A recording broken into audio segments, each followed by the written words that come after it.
სარეალიზაციოდ გამზადებულ უპრეცედენტო რაოდენობის ალკოჰოლურ სასმელს და უაქციზო თამბაქოს ფინანსთა სამინისტროს საგამოძიებო სამსახურის თანამშრომლებმა გორში არალეგალურად მომუშავე ქარხანაში მიაგულიეს.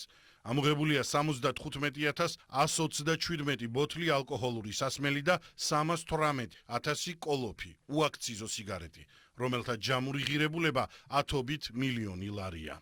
ბრალდებულებს შიდა ქართლის რეგიონში წლების განმავლობაში გააჩნდათ არალეგალურად მოქმედი ალკოჰოლური სასმელების მწარმოებელი ქარხანა, სადაც კუსტარულად ხდებოდა სხვადასხვა დასახელების ქართული და უცხოური ბრენდული ალკოჰოლური სასმელების უკანონო ჩამოსხმა რეალიზაცია. ქარხანაში აღმოჩენილია სიგარეტი, შეფუთვისა და წარმოებისათვის განკუთვნილი ტექნიკური დანადგარები, ბოთლები, საწობები, ეტიკეტები, შესაფუთი მასალა და 24 ტონა ალკოჰოლური სითხე, რომლითაც ფალსიფიცირებული ალკოჰოლური სასმელები მზადდებოდა.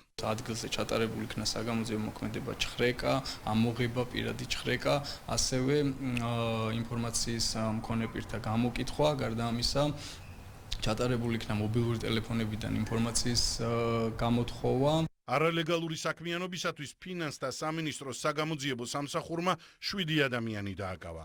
მათ შორის არიან ცნობილი მოკრივე გიორგი კანდელაკი, ბიზნესმენი ქართლოს ჯალაბაძე და გორის საკრებულოს წევრი ბორის გოგიჩაიშვილი. კანდელაკის ადვოკატი დუმს, გოგიჩაიშვილის უფლებადამცველი კი ამბობს, რომ საქმის დეტალებს ჯერ არ იცნობს. რამოდენიმე საათის წინ ჩავერთე საქმეში, სიხლის საქმის მასალებით არ გადმომცემია დღეის მდგომარეობით, ამიტომ ვერანაირ ინფორმაციას ვერ მოგაწვით. დანაშაულის დამტკიცების შემთხვევაში დაკავებულებს 7 დანაწილამდე პატიმრობა ემუქრებათ. ფინანსთა სამინისტროს საგამოძიებო სამსახური კი საქმეზე გამოძიებას აგრძელებს და არ გამორიცხავს, რომ დაკავებულთა რაოდენობა კიდევ გაიზარდოს.